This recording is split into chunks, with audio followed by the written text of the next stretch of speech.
Assalamualaikum warahmatullahi wabarakatuh. Rahayu, rahayu, rahayu. Salam santun, salam hormat, salam takdim kami tim Padepokan Loka Jaya. Kita haturkan untuk semua spiritualis yang ada di Nusantara ini. Semoga selalu mendapat perlindungan daripada Allah Subhanahu wa taala. Allahumma sholli ala sayyidina wa maulana Muhammad. Kita haturkan sholawat kita, salam kita kepada baginda Nabiullah Muhammad Sallallahu Alaihi Wasallam. Semoga kita semua mendapatkan syafaatnya, amin ya robbal alamin. Untuk para sahabat semuanya, pada kali ini saya mengundang daripada tim kami ini ya berkumpul. Sebenarnya ya ini tim ya, kalau untuk Kang Galang ini adalah tim saya untuk mencari atau untuk suatu inilah penggalian terkait dengan spiritual, dengan apa segala macam. Nah, pada kesempatan kali ini tentunya saya ingin menanyakan nih, ya nanti biar dijabarkan seperti apa dan bagaimana kira-kira siapa yang mendapatkan tentang judulnya Wahyu Kolosebo. Nah, menurut Kang Galang ini seperti apa nih sebenarnya Wahyu Kolosebo? Dan ya seperti apa dulu nih, mau dijabarkan seperti apa dan bagaimana nih? Ya. Kalau terkait tentang Wahyu Kolosebo itu kan sudah dapat diartikan. Kalau wahyu itu kan artinya petunjuk ya. Petunjuk ya. Sedangkan dari Kolosebonya itu kita mengarah ke sebuah dua definisi ya, ya.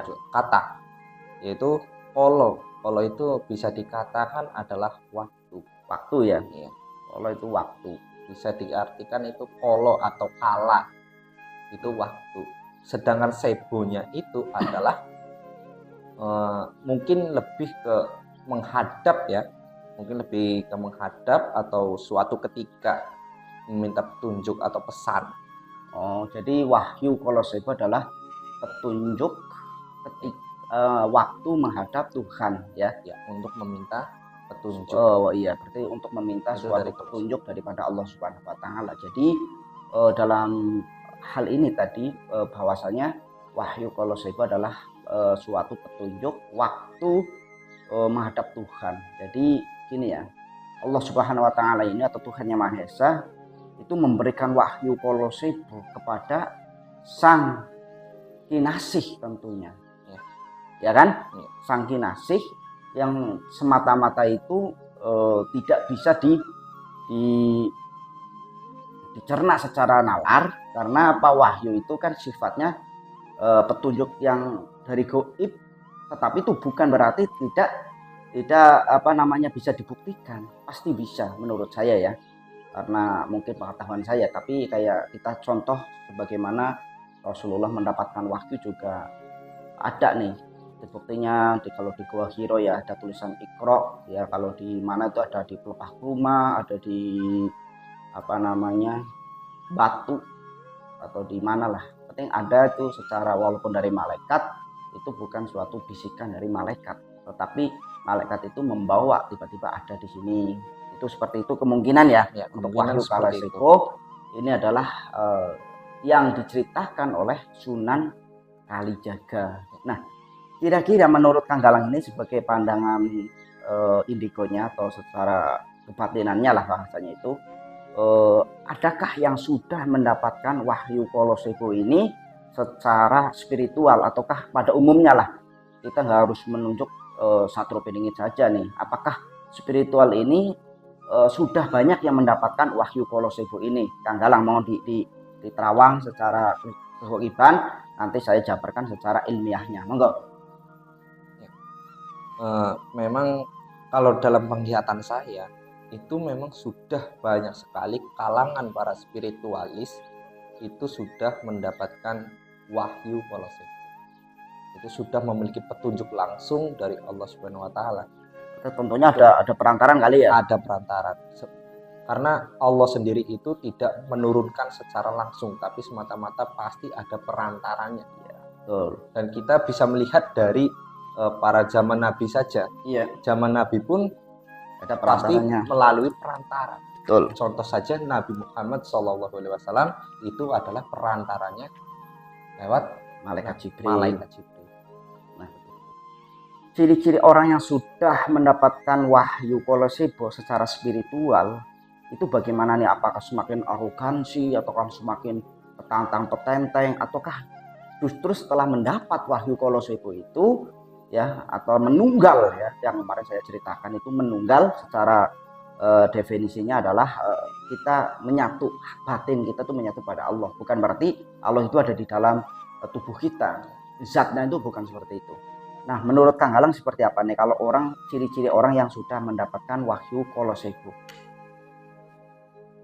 Kalau menurut saya itu ya, orang yang sudah diberikan sebuah wahyu kolosebo itu justru malah lebih cenderung ke merendah dan memiliki tasawuf intinya. Nah, Sudah merendah, maksudnya merendah itu seakan-akan tidak memiliki Iya. keilmuan apapun. ya betul, Sudah ke nol lagi ya. iya betul. Masya Allah. Dan semata-mata memang dirinya itu sudah berserah diri kepada Allah Subhanahu Wa Taala. Itu untuk orang yang udah tingkat ke ininya udah mendapatkan wahyu kolosebo itu ya. Iya. Masya Allah. Nah, Jadi berarti secara ininya ya, secara apa namanya, kalau badan jasad itu ini sudah benar-benar tawaduk berarti. Iya, mungkin ya bahasanya itu.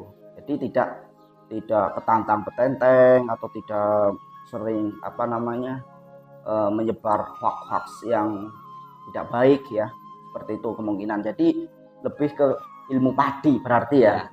Seperti itu mungkin ya. Masya Allah, tidak Seperti ilmu itu. pakis ya, tapi ilmu padi. Nah, apakah kita sebagai spiritual nanti bisa ya, atau bisa mendapatkan wahyu kolosebo itu tersendiri, ataukah memang bisa dipelajari nggak menurut Kang Galang sebagai pandangan secara goibnya itu? Monggo. ya kalau tentang wahyu kolosebo itu sih sebenarnya memang tidak bisa diajarkan, tetapi bisa dipelajari. Itu bagaimana kita belajar dengan ilmu yang kasih sayang mungkin, atau ilmu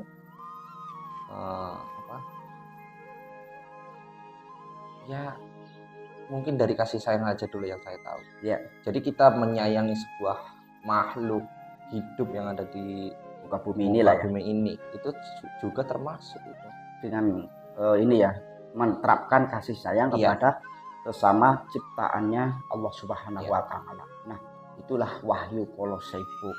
Tadi ciri-ciri orang yang mendapatkan wahyu kolosebo adalah yang intinya ilmu padi lah bahasanya itu, semakin tua semakin berisi, semakin menunduk ya. Menunduk artinya itu bukan berarti tidak berani sama siapapun ya, tetapi di situ karena udah sesuatu pun apapun yang dimiliki kita adalah milik Allah Subhanahu wa Ta'ala. Nah, dalam spiritual ini tentunya supaya kita ini bisa membedakan orang yang berpura-pura mendapatkan wahyu kolosebo dan memang yang asli mendapatkan wahyu kolosebo itu seperti apa nih Kang Galang nih? Monggo. Ya kita bisa menilainya gampang lah. Kalau orang yang sudah diberikan wahyu kolosebo tersendiri itu, kita bisa membedakan dari tingkat kesabaran. Itu bisa. Mungkin seperti itu. Itu menurut pandangan saya seperti itu. Jadi orang yang sudah memiliki atau diberikan wahyu kolosebo itu adalah orang-orang yang kesabarannya itu tingkat tinggi. Yang tidak itu seperti apa nih? Berpura-pura atau apa, seperti apa? Biasanya orangnya arogan. Oh, Hanya berpura-pura baik saja, tapi ketika ada masalah ada sedikit, masalah arogan. Dia menunjukkan taring sifat aslinya. sifat eh, aslinya. Jadi wahyu kolosebo itu tidak bisa untuk dipura-pura ya, Ya, tidak bisa. karena pasti akan mental juga nih. Nah, menurut secara energi ya, ini kan kita berbicara lah dengan spiritual ya. Secara energi orang yang mendapatkan wahyu kolosebo itu seperti apa nih? Apa energinya positif atau energi kemurnian atau seperti apa nih? Monggo. Kalau dari energi tersendiri kita bisa rasakan orang yang sudah memiliki wahyu kolosebo itu sangat murni ya. Sangat murni, tidak kayak ada campuran apapun, tidak. Bisa dikatakan kalau positif tidak, tapi murni gitu loh. Beda ya, murni dengan positif itu beda. Bedanya seperti apa itu? Ya bedanya kayak kopi saja lah. Kayak kopi bubuk dengan kopi gilingan itu pasti beda. Beda ya. Kopi murni udah campuran itu pasti beda ya. Iya. Nah, pertanyaan saya nih yang mungkin terakhir juga ya. Apakah Sang Kinasih Sateropiningit ini sudah mendapatkan wahyu kolosebo tersendiri itu, dan apakah sudah bisa terdeteksi secara ininya menurut umum ya, bukan menurut kita nih, menurut umum ini sudah mulai terasa belum sih energi wahyu kolosebo yang dimiliki oleh Sang Kinasih Sateropiningit itu tersendiri? Monggo. Ya, saya tangkap ya. Sebenarnya sih memang sudah ya, memang sudah. Jadi Sang Kinasih Sateropiningit itu memang sudah dari awal itu memiliki wahyu kolosebo dan bisa kita rasakan. Jadi kita bisa rasakan itu bukan berarti kita tahu keberadaannya, itu tidak, tapi hanya sekedar auranya saja itu mencangkup lingkup yang sangat luas. Ya, betul. Karena bukan hanya satu komplek aja atau satu desa aja ya. Jadi hampir senusantara ini sudah bisa dirasakan wahyu kolosebo Sang Kinasih Sateropiningit itu tersendiri ya.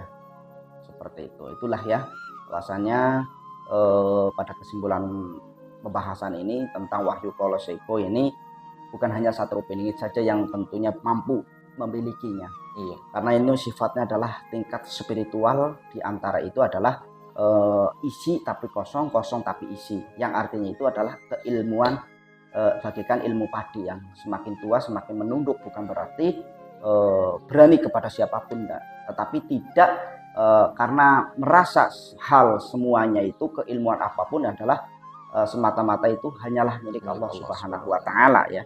Seperti itu. Nah, itulah tadi bahwasannya pada untuk para spiritual, ayo berbondong-bondong